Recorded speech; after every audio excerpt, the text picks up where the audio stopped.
能对付？你懂什么？总归是法不责众。啊，岂有此理！义父体内的噬心毒，太深了。真乃丹道奇才。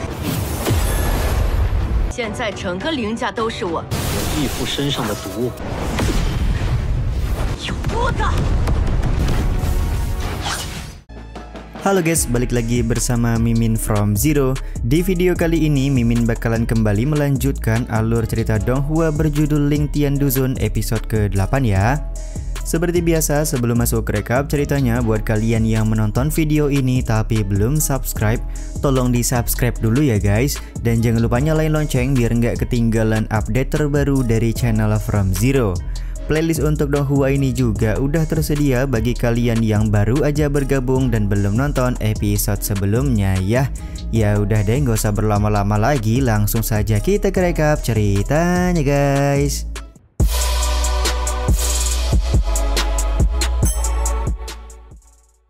Cerita episode kali ini diawali dengan Ling Yun yang merasa sangat senang karena berkat bantuan Ling Tian dia bisa memamerkan kekuatan pada saat di kota Beifeng. Di saat yang sama Ling Tian bertanya kemanakah perginya Ling Yu karena sedari awal sampai di kota Beifeng Ling Yu tidak kelihatan sama sekali. Ternyata ada seorang senior dari Sekte Dewa Pedang yang sudah membawa Ling Yu pergi. Senior tersebut membawa Ling Yu untuk pergi berlatih di sebuah tempat. Selain itu, senior yang membawa Ling Yu juga meninggalkan sebuah token Xuan Yin yang berasal dari Tanah Suci Taiyin. Waduh, kirain Mimin waktu itu Ling Yu diculik oleh orang suruhan dari Qin Hai ya guys. Tak lama kemudian mereka sampai di kediaman lama Ling Tian, tepatnya di sebuah rumah kecil. Ling Yun pun berkata ayah mereka pasti sangat senang karena hari ini Ling Tian sudah pulang ke rumah. Ling Tian sendiri beranggapan kalau Tanah Suci Taiyin merupakan salah satu tempat yang bagus untuk berlatih jika dia pergi ke sana. Sementara itu ayah angkat Ling Tian yaitu Ling Tuo tampak sedang memotong kayu bakar di kediamannya. Meskipun Ling Tuo saat ini sedang terluka, tapi dia memaksakan diri untuk bekerja di rumah. Seketika Ling Tian mengingat ketika dia masih kecil yang mana pada saat itu ayah angkatnya sedang memotong kayu bakar sama seperti hari ini. Pada waktu itu Ling Tuo mengajarkan Ling Tian cara memotong kayu yang baik dan benar menggunakan sebuah kapak. 不是让你躺着休息吗？力道要狠。 义父， Tiba-tiba saja tubuh Ling Tuo terjatuh karena luka yang dia derita sudah terlalu parah. Ketika Ling Tian melakukan pengecekan, dia menyadari bahwa ayahnya sudah terkena racun pengikis jantung. Ling Tian dan Ling Yun kemudian pergi ke pavilion pemurnian pil untuk meminta bantuan kepada tetua yang ada di sana. Akan tetapi tetua penjaga pavilion menyebutkan tidak ada obat yang bisa menyembuhkan racun pengikis jantung. Sementara itu Ling Tian menyerahkan kertas resep kepada tetua pavilion karena dia yang akan menyempurnakan pil penyembuhan untuk ayahnya.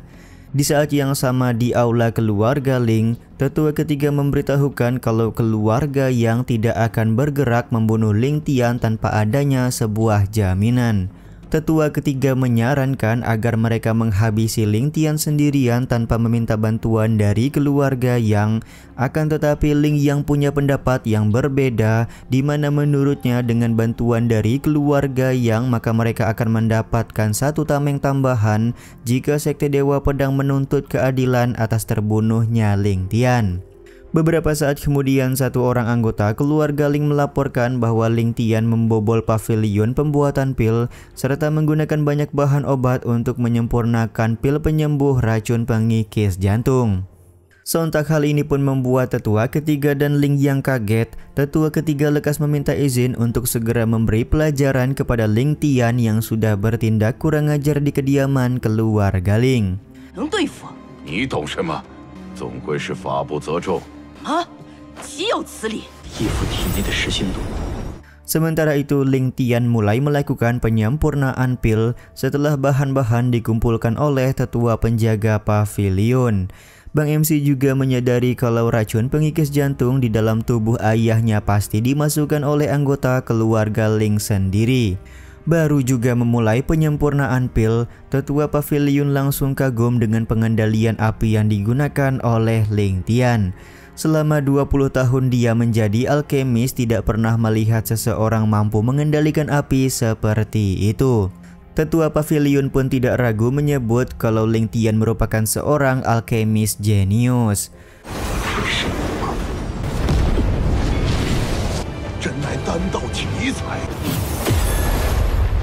Meskipun proses pembuatan pil hampir selesai, tapi ada satu langkah terakhir yang paling sulit, yaitu pemadatan pil.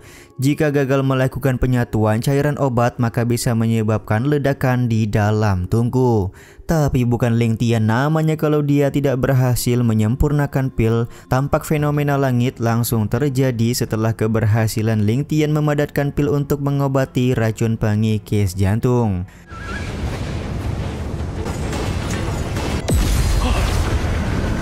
Sementara itu, tetua ketiga sudah berada di luar pavilion dan cukup kaget dengan penyempurnaan pil yang sedang dilakukan oleh Ling Tian. Dia juga gagal masuk ke dalam pavilion karena Ling Tian sudah menggunakan formasi run ilahi untuk menjaga daerah sekitaran pavilion.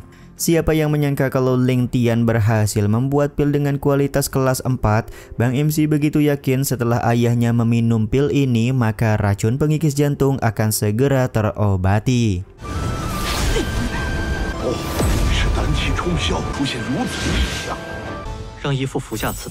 Tiba-tiba saja suara tetua ketiga terdengar yang meminta Ling Tian untuk segera keluar dari dalam pavilion. Tetua pavilion pun meminta Ling Tian untuk segera pergi karena dia yang akan menghadapi tetua ketiga. Akan tetapi Ling Tian menolak karena dia sendiri yang akan memberikan pelajaran kepada seorang tetua pengkhianat. Setelah Ling Tian keluar, tetua ketiga berbicara kalau Ling Tian sudah melanggar aturan keluarga, jadi dia harus mendapatkan hukuman berat. Tapi jika Ling Tian mau menyerahkan pil kelas 4 dan memberitahukan cara membuat formasi run ilahi, maka tetua ketiga akan memberikan ampunan. Semua ucapan yang keluar dari mulut tetua ketiga meyakinkan Ling Tian bahwasanya Ling Yang dan antek-anteknya merupakan orang yang sudah memberikan racun pengikis jantung kepada ayahnya. Tanpa keraguan tetua ketiga mengakui perbuatannya. Semua itu dikarenakan tetua ketiga percaya dia bisa mengalahkan Ling Tian dengan mudah karena ranah mereka berbeda jauh. Pertarungan di antara Ling Tian melawan tetua ketiga pun tidak bisa terhindarkan lagi. Tetua ketiga berkata kalau dia akan menunjukkan perbedaan kekuatan di antara mereka berdua.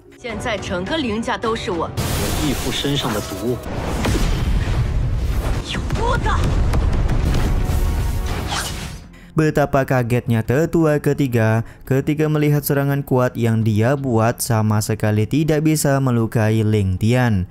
Kini tiba saatnya giliran Bang MC kita yang akan melakukan serangan kepada tetua ketiga. Serangan yang akan dilakukan oleh Ling Tian kali ini bukan kaleng-kaleng karena bisa menimbulkan fenomena langit dan bumi. Tetua penjaga pavilion pun dibuat terheran-heran karena ranah Ling Tian masih rendah tapi dia mampu membuat serangan sehebat ini.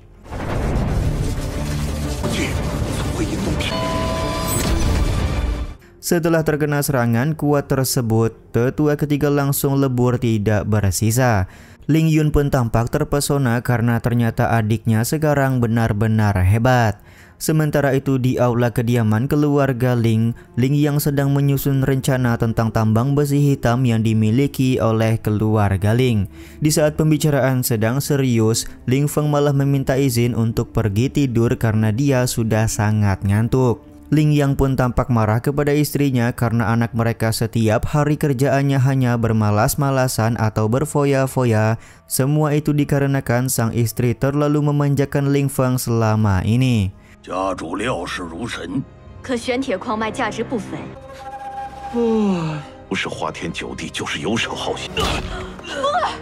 Baru juga Ling Feng keluar, tiba-tiba saja dia langsung kembali terlempar ke dalam aula kediaman keluarga Ling.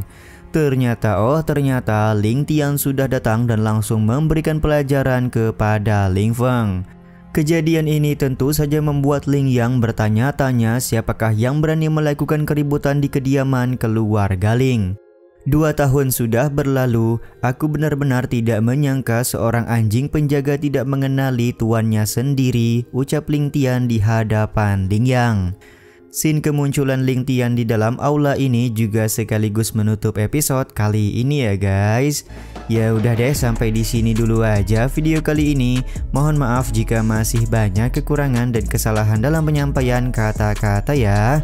Terima kasih untuk kalian yang udah pada nonton dan jangan lupa subscribe serta nyalain loncengnya ya guys. Mimin selaku penulis narasi, tukang voice over dan tukang edit video pamit undur diri. Salam hangat, see you in the next video. Bye bye guys, see you next week.